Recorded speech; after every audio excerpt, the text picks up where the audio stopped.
Damn it. ఏంటిటా కుండబద్దలు కొడతా అత్త. నమస్కారం, కుండబద్దల ప్రేక్షకులకు స్వాగతం. నేను గౌతమ్ కాటా.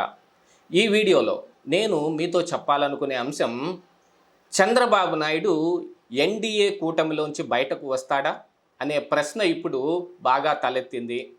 ఈ అవతల ఇండియా కూటమి నుంచి కూడా ఆయన బయటకు రావాలి, మాకు మద్దతు ఇచ్చి మేము గవర్నమెంట్ పెట్టే విధంగా, మా గవర్నమెంట్లో ఆయన భాగం అయ్యే విధంగా ఆయన నిర్ణయం తీసుకోవాలి, లేదు అనంటే స్పెషల్ స్టేటస్ మీద పట్టుబట్టి అది ఇస్తానంటేనే అందులో ఉండాలి అని ఇండియా కూటమి వైపు నుంచి కొన్ని సంకేతాలు రావటం మొదలుపెట్టాయి. కానీ చంద్రబాబు నాయుడు ఏం కోరుకుంటాడు?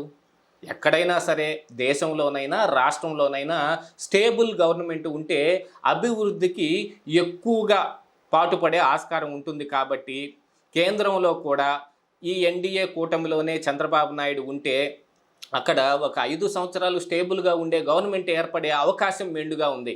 ఎందుకంటే ఈ బీజేపీ 240 సీట్లు సాధించిన, ఆ తరువాత 16 సీట్లతో టీడీపీ, ఆ తరువాత నితీష్ కుమార్ 14 సీట్లతోటి, ఇలాగా మంచి నెంబర్ కలిగిన వాళ్ళు అందులో ఉన్నారు.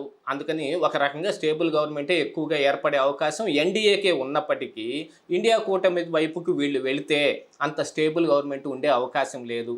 కానీ ఎన్డీఏతో ఈ చంద్రబాబు నాయుడు బీజేపీతో నడుపుతున్న ఈ చర్చల ప్రకారంగా ఏమి కోరుకుంటూ ఉన్నాడు ఆంధ్రప్రదేశ్ రాష్ట్రానికి, వాళ్ళు ఏమి ఇవ్వదలుచుకున్నారు ఆంధ్రప్రదేశ్ రాష్ట్రానికి అనే దాని మీదనే ఎక్కువగా ఆధారపడి ఉన్నాయి ఆయన బయటకు రావటం, లేదు ఎన్డీఏతోటే కలిసే ఉండటం అనేది.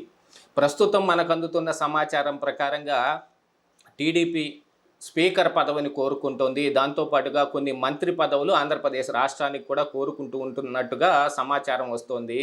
సరే, మంత్రి పదవుల విషయంలో కొంచెం అటు ఇటు ఉన్న స్పీకర్ పదవి దగ్గర మాత్రం చంద్రబాబు నాయుడు గట్టిగా పట్టుబట్టి కూర్చొని ఉన్నాడు అనేది మాత్రం సమాచారం. స్పీకర్ పదవి ఎందుకు, అందులోనే ఏం జరుగుతుంది అనేది మరొక వీడియోలో నేను వివరిస్తాను సవివరంగా.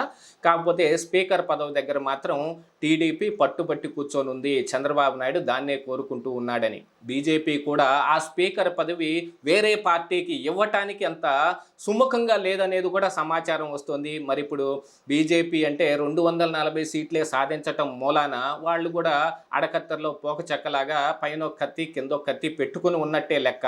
మరి భాగస్వామ్య ఈ పక్షాల అన్నిటితోటి సమాలోచన జరిపి అందరూ కలిసి ఒక అండర్స్టాండింగ్కి వచ్చిన దాని దగ్గరనే కదా మరి గవర్నమెంట్ ఏర్పడగలిగేది.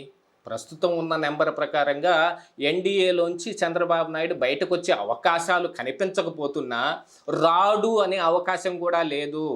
వీళ్ళు పెట్టిన డిమాండ్లకి వాళ్ళు ఒప్పుకోకపోతే ఖచ్చితంగా చంద్రబాబు నాయుడు నితీష్ కుమార్ను కూడా ఒప్పించి మరీ తీసుకొని రాగలిగిన సత్తా కలిగిన వాడు అనే దాని దగ్గర బీజేపీ ఇంకా భయపడుతోంది. దీంతో పాటుగా మోడీ ప్రధానమంత్రి అవ్వటం అవ్వకపోవటం అనే విషయంలో బీజేపీ పార్టీలోనే మోడీకి వ్యతిరేక వర్గం కూడా తయారై ఉండటం, మరి మోడీని ప్రధానమంత్రిగా చంద్రబాబు నాయుడు యాక్సెప్ట్ చేయగలుగుతున్నాడా చేయలేకపోతున్నాడా అనే దాని దగ్గరే ఇంకా అంత దాకా విషయం రాకపోయినప్పటికీ, మరి రానున్న కాలంలో ఇంకా చర్చలు, ఈరోజు కూడా చర్చలు జరుగుతూ ఉన్న తరుణంలో మోడీయే ప్రధాని అవుతాడు అనంటే ఏ రకంగా అవుతాడు, వచ్చిన తరువాత ఆంధ్రప్రదేశ్ రాష్ట్రానికి ఏం చేస్తాడు, గతంలో 2014 నుంచి 19 దాకా చేసిన రకంగానే చేస్తాడా లేదా అనేది కూడా ఇప్పుడు చంద్రబాబు నాయుడు ఆలోచించుకుని మాత్రమే నిర్ణయం తీసుకుంటాడు. కాదని వేరే ఎవరినన్నా పెట్టే అవకాశాల కోసం కూడా ఎదురు చూసే అవకాశం ఉంది. కాకపోతే ఈ చంద్రబాబు నాయుడు మాత్రం ఎన్డీఏలోంచి బయటకు వచ్చే అవకాశాలు ఏమంత ఎక్కువగా కనిపించకపోయినా రాడు అని కూడా చెప్పటానికి ఏమీ లేదు. ఇదే ఈరోజు కుండబద్దలు.